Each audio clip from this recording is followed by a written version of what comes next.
करने के लिए हो ही नहीं रहा। गिरफ्तारी तो चाहते हैं ना। गिरफ्तारी एक छोटी बात है, गिरफ्तारी बहुत छोटी बात है। ये न्याय की लड़ाई हो रही है। डॉक्टर ऋतु कोई अपने लिए नहीं लड़ रही है, हम सब कोई डॉक्टर ऋतु के लिए नहीं बैठे हुए। ये जो भारत के संविधान के साथ धोखा हो, भारत का संविधान जो तोड़ा जा रहा है, वो उसका इंसाफ के लिए लड़ाई हो रही है। ये डॉक्टर ऋतु की अपनी लड़ाई होती तो उसको नौकरी देने के लिए, प्रिंसिपल को जेल भिजवाने के लिए तो 50 ऑफर आते जाते रहते हैं। उस पर हमारा कोई ध्यान ना है, ना था, ना हो।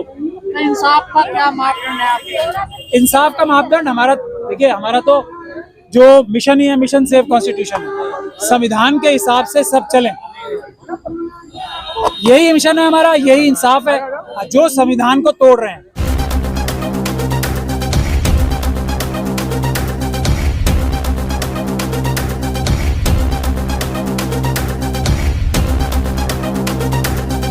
जैसे अभी जो ये अभी आप देख रहे हैं ना, एक देश और एक इलेक्शन, ये संविधान तोड़ने के लिए कर रहे हैं। और इससे पहले बदलने की बात नहीं, मैं कह रहा हूँ ना, ये संविधान तोड़ के मनुस्मृति लागू करने के लिए स्टेप उठा रहे हैं इतना बड़ा। बहुत सारे लोग बहुत सारी बातें कर रहे हैं, लेकिन किसी में ये हिम्मत नहीं है जो मैं आपको बात बता रहा हूँ ये कहने की कि ये इसकी साजिश ये है जो मैं आज आपके सामने खोल रहा हूँ। और इसीलिए मिशन सेव कॉन्स्टिट्यूशन डॉक्टर ऋतु की लड़ाई लड़ रहा है। इनकी साजिशें किस तरह की होती है, लोग सोच ही ना पाए कि ये कर सकते हैं। ये प्रेसिडेंट रूल लगाना चाहते हैं देश के हर एक राज्य में, ये बोला किसी ने अब तक। ये है इनकी साजिश, जो या तो किसी की समझ में नहीं आ रही है या कोई बोलने की हिम्मत नहीं कर रहा। ये कोई 5 राज्यों में प्रेसिडेंट रूल नहीं लगाने वाले। ये देश के, सुनिए, ये देश के हर एक राज्य में प्रेसिडेंट रूल लगा के तब एक साथ चुनाव कराना चाह रहे हैं। इसीलिए इनको हटाना देश बचाने के लिए सबसे ज्यादा जरूरी है। आज ये भारत का संविधान की जो पहली धारा है उसको साजिश करके बदलना चाह रहे हैं, इंडिया का नाम हटाना चाह रहे हैं जो बाबा साहब डॉक्टर भीमराव अम्बेडकर ने ठीक रखा। मैं ये पूछना चाहता हूँ इनके सारे लोगों के पास, इनके सारे विद्वानों के पास, क्या बाबा साहब डॉक्टर भीमराव अम्बेडकर से ज्यादा बुद्धि है? शर्म नहीं आती इन्हें? शर्म नहीं आती? बाबा साहब डॉक्टर भीमराव अम्बेडकर ने जो धारा 1 बनाई है उसको चेंज करेंगे बेशरम लोग। ये जो साजिशें कर रहे हैं, ये पूरे देश में राष्ट्रपति शासन लागू करा के कब चुनाव कराना चाहते हैं, ये हम समझते नहीं क्या? हम अम्बेडकरवादी हैं, हम इनकी हर चाल समझते हैं और हर चाल हम इनकी नेस्तो नाबूद करेंगे। कोई चाल नहीं चलने दी जाएगी, देश को नहीं तोड़ने दिया जाएगा, संविधान को नहीं बदलने दिया जाएगा। ये संभव है one nation one election sir? आपको कानून के जानकार हैं। जब धोखाधड़ी इनके खुद के वकील राम जेठमलानी जी इनको बोलते हैं चीटर है, दोनों को, अमित शाह को और मोदी को, तो चीटरों से तो कुछ भी उम्मीद कर सकते हो। ये तो देश के साथ चीटिंग कर रहे हैं। जिस संविधान की शपथ लेके ये लोग प्रधानमंत्री, MP और ये सब बनते हैं, उस संविधान के साथ धोखा कर रहे हैं। वो शपथ को चेंज कर रहे हैं, धारा 1 बदलना चाहते हैं, संविधान का आर्टिकल 1 बदलना चाहते हैं। ये संविधान में जिस तरीके से इलेक्शन करने का तरीका है वो बदलना चाहते हैं। जब मोदी जी तर्क देते हैं अपने पीछे, कह रहे हैं कि विकास में बाधा होती है, या हर 6 महीने में चुनाव होते हैं, पैसा ज्यादा खर्च होता है, तो इसको कैसे देखते हैं आप? पैसा खर्च होता है, ये सारा पैसा देश का लूट के अडानी जी को देने वाले, अंबानी जी और ऐसे अपने दूसरे धन्ना सेठों को देने वाले, ये देश में पैसे की फिक्र कर रहे हैं। आज अमित शाह साहब, मुझे ये बताइए, होम मिनिस्ट्री और कॉर्पोरेशन मिनिस्ट्री में क्या आपस में तारतम्य है? माल कमाने के लिए कॉर्पोरेशन मिनिस्ट्री अपने पास ले रखी है, क्या मतलब है? अब जो ये डिमोनेटाइजेशन हुई है, क्यों हुई है डिमोनेटाइजेशन, ये 2000 रुपए वाली? अभी ये लोगों को समझ में नहीं आ रहा, हमें समझ में आता है।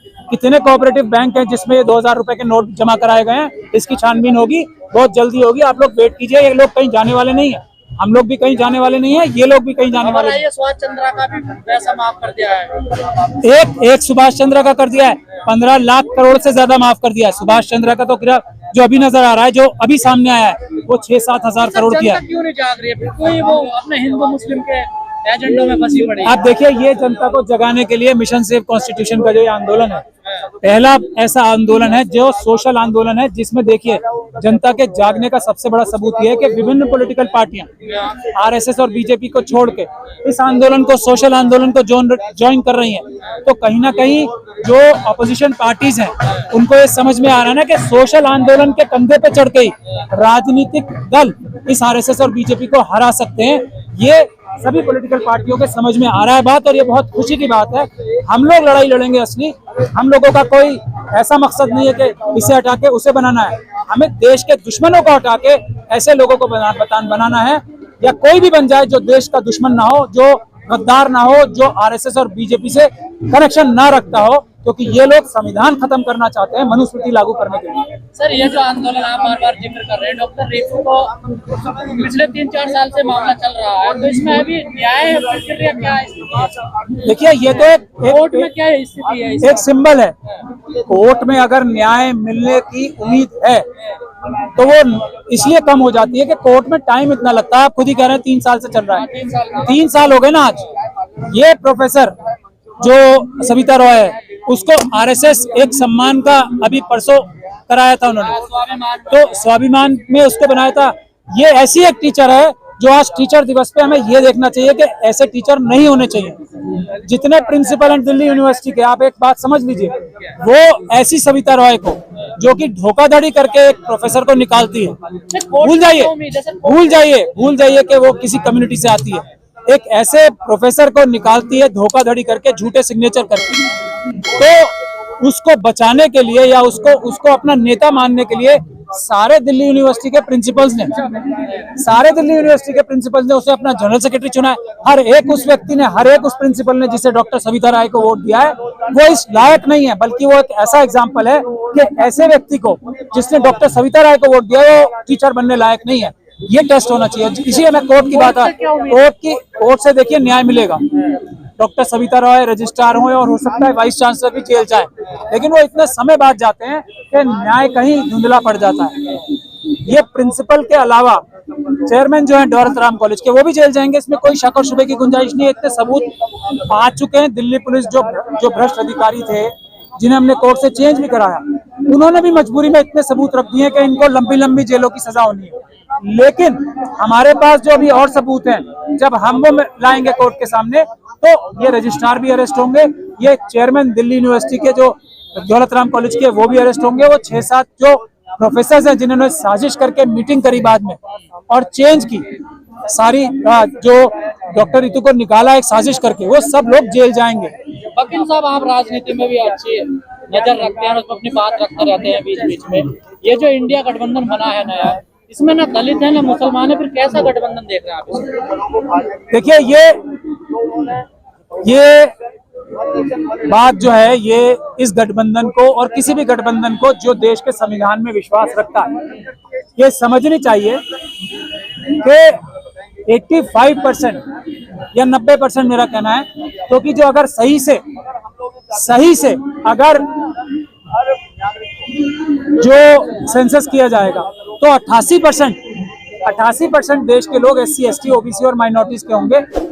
उनकी संख्या के हिसाब से, SC, ST, OBC और माइनॉरिटीज की संख्या के, महिलाओं की संख्या के हिसाब से, जब तक पॉलिटिकल पार्टीज में रिप्रेजेंटेशन नहीं होगी, वो संविधान की रूह और मूलभूत भावना के साथ नहीं चल रहे हैं। वो भी कहीं ना कहीं धोखा दे रहे हैं, वो भी कहीं ना कहीं संविधान के साथ कॉम्प्रोमाइज कर रहे हैं।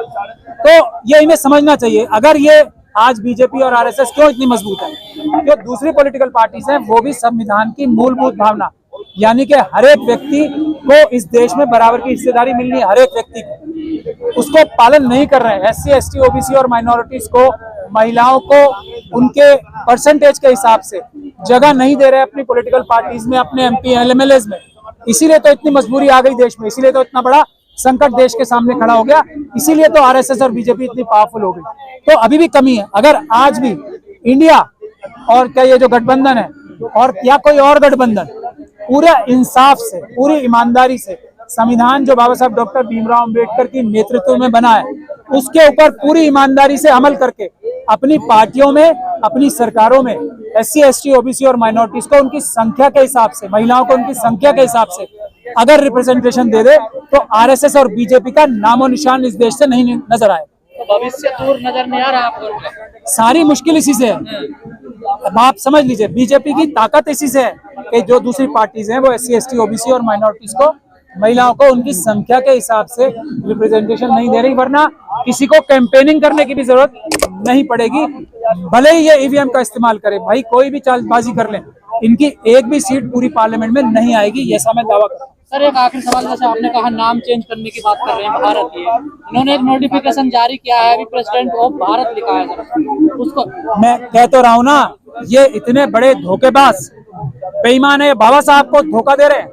ये बाबा साहब के खिलाफ जाके काम कर रहे हैं। इनकी किसी की इतनी हैसियत है जो अम्बेडकर साहब, डॉक्टर भीमराव अम्बेडकर के खिलाफ जाके उनके ऊपर सोच रख के भारत के संविधान को चेंज करे, वो भी धारा 1 को। आप पता है धारा 1 चेंज क्यों करना चाहते हैं? क्योंकि चाइना के साथ मनुवादी मानसिकता के गुजराती बिजनेसमैन ने सेटिंग की है। धारा 1 में ही भारत की जो सीमाएं हैं उसको निर्धारित किया गया है, धारा 1 में डिस्क्राइब है। ये इतनी बड़ी साजिश है और मैं बार बार कह रहा हूँ, ये पाकिस्तान और चाइना से मिले हुए हैं आरएसएस और बीजेपी के लोग। धारा 1 डिफाइन करती है हमारे देश की सीमाओं को। चाइना को ये 2000 किलोमीटर जगह ये कंसीड कर चुके हैं ये आरएसएस और बीजेपी के लोग। हमारी सेना बेकरार है वो जगह वापस लेने के लिए। ये नरेंद्र मोदी जी की सरकार हमारी सेना के आगे रोड़े क्रिएट कर रही है ताकि वो 2000 किलोमीटर ना ले सके। इसीलिए धारा 1 से छेड़छाड़ कर रहे हैं। ये करप्ट है, ये बेईमान है। ये लोग जो धारा 1 को चेंज करना चाहते हैं वो देशद्रोही हैं। मुझे कहने की कोई शक और शुबे की गुंजाइश नहीं है, क्योंकि बाबा साहब डॉक्टर भीमराव अम्बेडकर से ज्यादा अकल इनमें से किसी को ना है ना हो सकती है।